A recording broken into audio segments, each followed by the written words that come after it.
The first day of the holy month of Ramadan is here.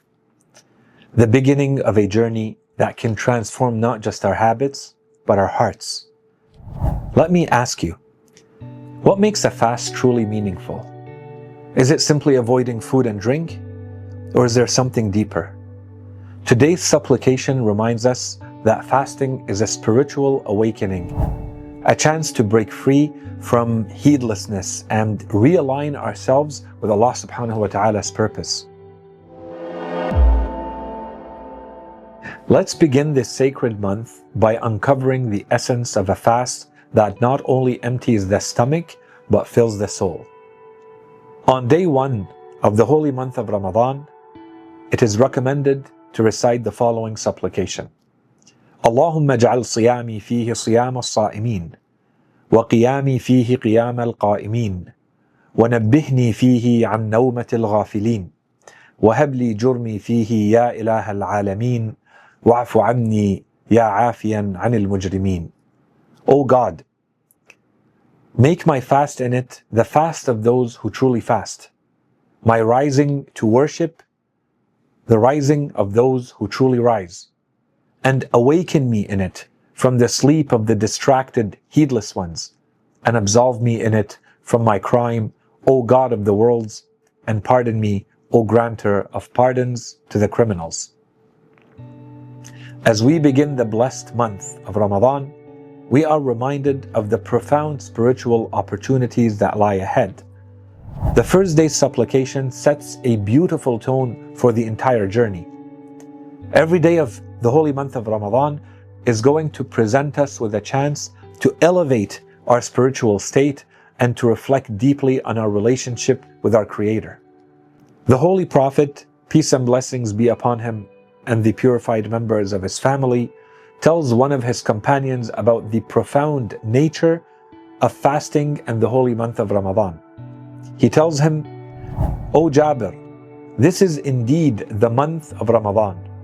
Whoever fasts during its days, stands in prayer a portion of its nights, keeps chaste his stomach and his private parts, and restrains his tongue, will be extracted out of his sins as he exits the month. So the companion, Jabir, said to the Holy Prophet, O Messenger of God, what a beautiful saying this is. And the Holy Prophet, peace and blessings be upon him and his family, responded, but what difficult conditions these are.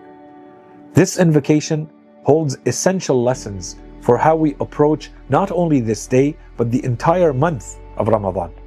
On this first day, we see God's help to wake up from spiritual slumber, the distractions and the heedlessness that often consume our lives. We ask to be fully present, fully aware, ready to embrace the transformative potential of this holy month.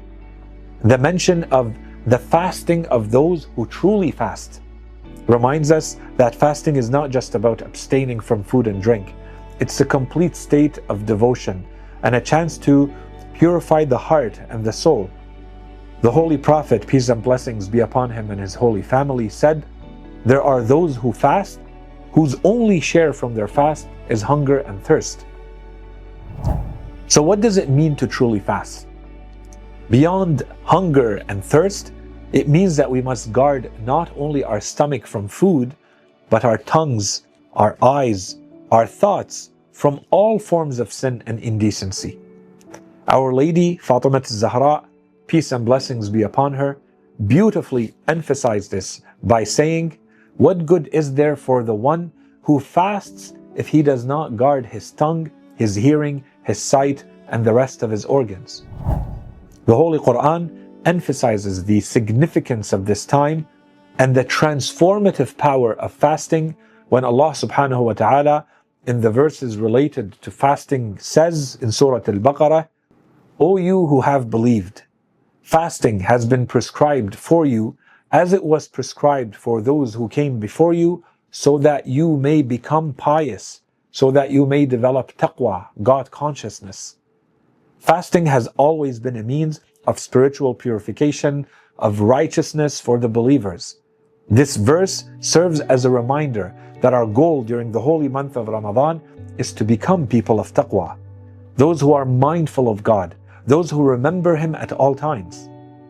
Fasting then is a holistic practice, a discipline that shapes not just our bodies, but our character and our spirit.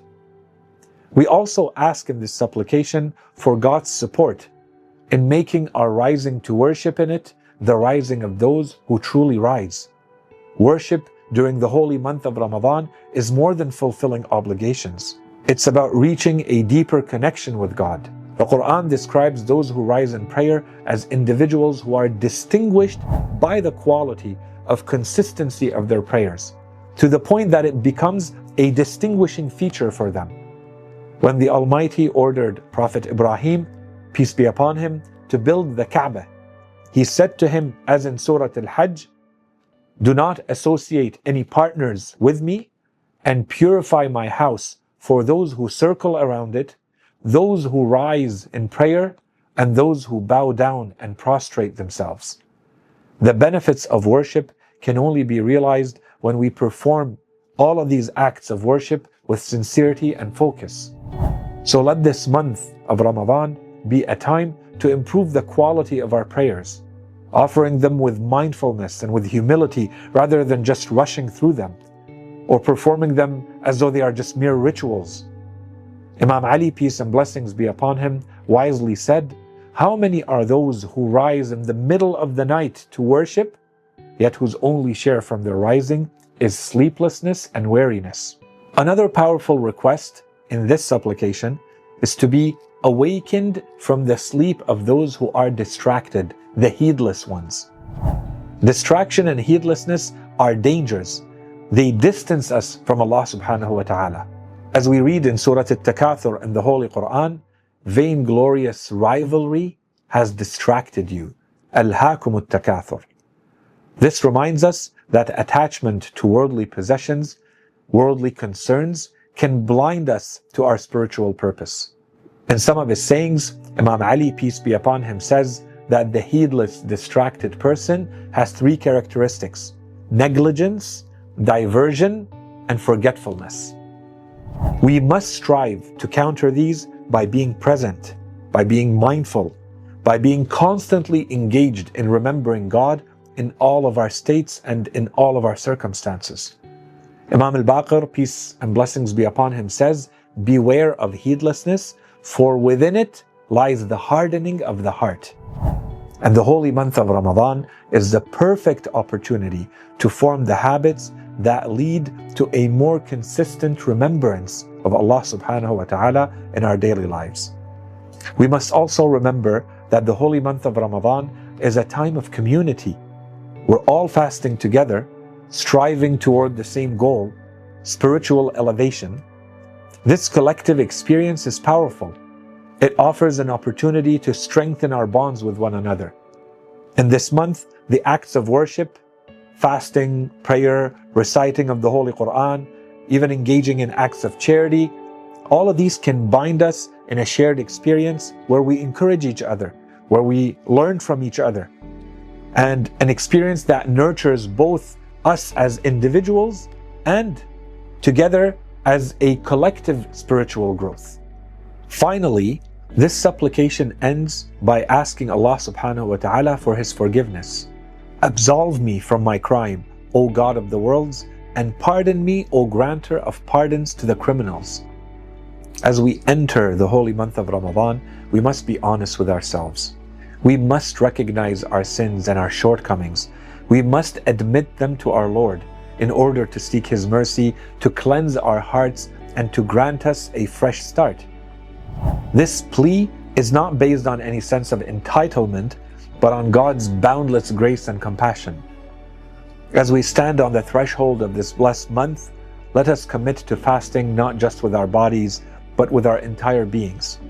Let us rise for worship with sincere hearts and strive to awaken from heedlessness, to try to move closer to Allah subhanahu wa ta'ala with every breath, with every prayer, with every act of devotion during this month.